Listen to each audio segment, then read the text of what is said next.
rencanamu Tuhan di dalam hidupku. Selamat berjumpa lagi Bapak Ibu Saudara, sekali lagi selamat tahun baru 2021 ini. Hari ini kita berada di hari keempat dari tahun yang baru ini, yaitu tahun 2021. Marilah kita sebelum membaca dan merenungkan firman Tuhan, kita berdoa. Tuhan yang maha besar dan maha hebat, di dalam suka dan duka, di dalam sehat maupun sakit, di dalam segala keberadaan kami di tahun 2020, Engkau telah membawa kami melewati tahun yang berat itu.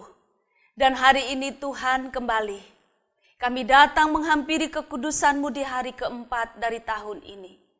Kami ingin membaca dan mendengarkan firman-Mu, agar semakin hari kami semakin mengenal Tuhan dan kehendak Tuhan. Supaya kami jalani tahun yang baru ini bersama-sama dengan Tuhan dan setia melakukan apa yang Tuhan kehendaki. Terima kasih, dalam nama Tuhan Yesus kami berdoa. Amin. Bapak Ibu, saya mengajak kita untuk membaca dari kitab Yakobus pasal 4 ayat 13 sampai ayat 15. Jadi sekarang hai kamu yang berkata, hari ini atau besok kami berangkat ke kota Anu, dan di sana kami akan tinggal setahun dan berdagang, serta mendapat untung. Sedang kamu tidak tahu apa yang akan terjadi besok. Apakah arti hidupmu? Hidupmu itu sama seperti uap yang sebentar saja kelihatan lalu lenyap. Sebenarnya kamu harus berkata, jika Tuhan menghendakinya, kami akan hidup dan berbuat ini dan itu. Jemaat yang dikasihi Tuhan Yesus, saya tidak perlu membuat tema yang lain sebab saya sangat setuju dengan tema yang dibuat oleh Lembaga Alkitab Indonesia, yaitu jangan melupakan Tuhan dalam perencanaan. Bapak, Ibu, saudara-saudari yang sangat dikasihi Tuhan, saya punya dua pengalaman. Pengalaman pertama adalah dialami oleh seorang teman. Jadi ada teman saya, dia sangat bangga dengan dirinya dan keluarganya. Lalu dia memiliki cita-cita yang sungguh besar untuk dirinya dan juga orang tuanya. Yaitu dia ingin menyelesaikan kuliahnya. Lalu kemudian suatu saat pada waktu kuliah itu selesai, dia menjalani wisuda. Dia sangat bangga jika orang tuanya bisa hadir di kota di mana ia menempuh perkuliahan tersebut. Lalu kemudian menjalani wisuda yang membanggakan itu. Baik bagi dirinya dan juga bagi keluarganya, kedua orang tuanya. Nah, Bapak Ibu Saudara, baru saja kuliah di tahun pertama. Tuhan mempunyai rencana yang lain. Salah satu dari orang tuanya sakit, lalu kemudian meninggal. Bapak, Ibu, Saudara, teman-teman yang dikasihi Tuhan, teman saya ini menjadi sangat terpukul dan putus asa. Sebab apa? Sebab dia sudah punya rencana yang hebat, yang luar biasa, yang membuat hatinya berbunga-bunga di waktu-waktu rencana beberapa tahun yang akan datang untuk dirinya dan untuk kedua orang tuanya. Tapi kita lihat hidup manusia bagaikan uap. Cuma sebentar ada, sebentar lagi juga sudah tidak ada lagi. Pengalaman yang lain juga terjadi pada tahun sekitar 80-an. Yang tadi itu pengalaman tahun 90-an Bapak Ibu. Yang kedua ini pengalaman tahun 80-an. Ada seorang keluarga, orang tua, suami istri, sangat bangga dengan anak mereka. Ya betul, orang tua patut bangga. Secara fisik anak ini ganteng. Ukuran dunia mengatakan ganteng.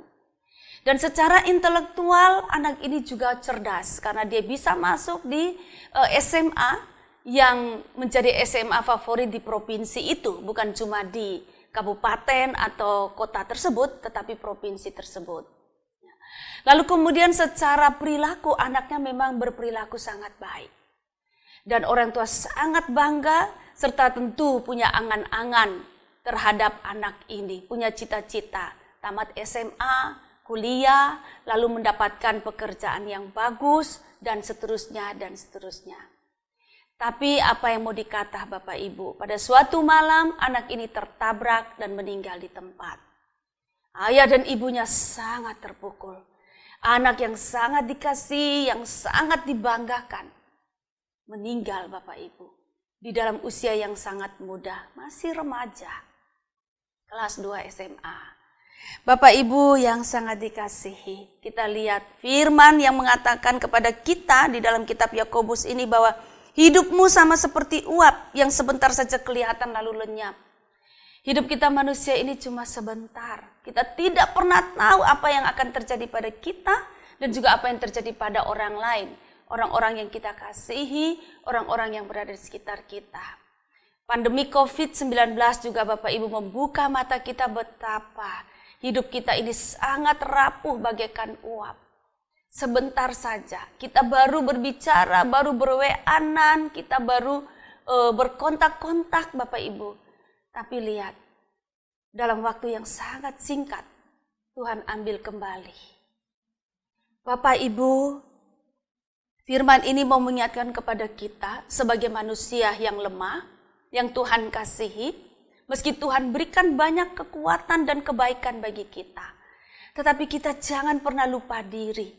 Kalau kita punya rencana-rencana untuk diri kita punya rencana-rencana untuk keluarga kita, entah itu untuk anak-anak kita, atau entah untuk orang tua kita, atau bahkan untuk orang-orang yang berada di sekitar kita dan jemaat Tuhan, atau bahkan masyarakat. Rencana-rencana kita jangan pernah kita lakukan itu tanpa kita melibatkan Tuhan. Jangan pernah melupakan Tuhan dalam perencanaan kita. Firman Tuhan di dalam ayat 15 mengatakan seharusnya ketika kita berencana di dalam hidup kita, untuk anak kita, untuk cucu kita, untuk orang tua kita, atau untuk apapun, kita harus mengatakan begini, jika Tuhan menghendakinya, maka kami akan hidup dan berbuat ini dan itu. Artinya kita selalu melibatkan Tuhan.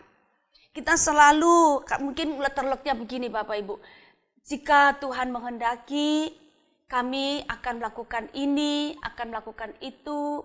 Jika Tuhan menghendaki, kami akan pergi ke sana, pergi ke sini untuk melakukan itu dan ini. Gitu. Jika Tuhan menghendaki, maka kami berencana akan menikahkan anak kami pada bulan ini, tahun ini, dan seterusnya. Jika Tuhan menghendaki, maka kami ingin anak kami sekolah di sini, sekolah di sana.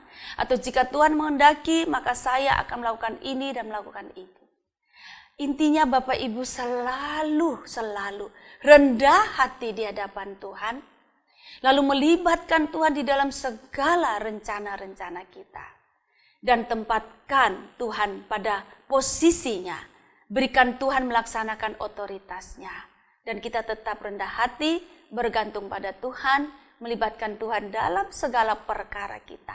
Mari Bapak Ibu di tahun yang baru ini, jikalau kita punya rencana-rencana, mari bawa semua kepada Tuhan. Mari libatkan Tuhan senantiasa. Tuhan menyertai kita dan memberkati kita, sehingga kita dapat berhasil di dalam segala jalan kita. Amin. Mari kita berdoa. Tuhan, pasti Engkau punya rencana ketika Engkau mengizinkan kami untuk memasuki dan menapaki tahun 2021. Sebagai manusia, barangkali kami punya rencana-rencana tertentu. Sebagai anak-anak-Mu juga, kami punya rencana-rencana tertentu. Tapi terima kasih Tuhan, pada hari ini Engkau mengingatkan kepada kami bahwa jangan pernah sekali-kali kami membuat rencana tanpa melibatkan Tuhan. Jangan sekali-kali kami melupakan Tuhan ketika kami berencana dalam hidup kami. Namun biarlah Tuhan, kami senantiasa melibatkan Engkau, bahkan Engkau tetaplah yang menjadi poros dalam kehidupan kami. Engkau menjadi poros di dalam rencana-rencana kami. Tuhan, kami menyerahkan seluruh pergumulan kami menyerahkan seluruh rencana kami, cita-cita kami. Kami menyerahkan keluarga kami, pekerjaan kami, pendidikan anak-anak kami, pergaulan anak-anak cucu kami ke dalam tangan Tuhan. Biarlah kami seisi keluarga kami ini senantiasa ada bersama-sama dengan Tuhan, berjalan dengan Tuhan, dipimpin dan dipandu oleh Tuhan semata-mata. Terima kasih, dalam nama Tuhan Yesus kami berdoa. Amin.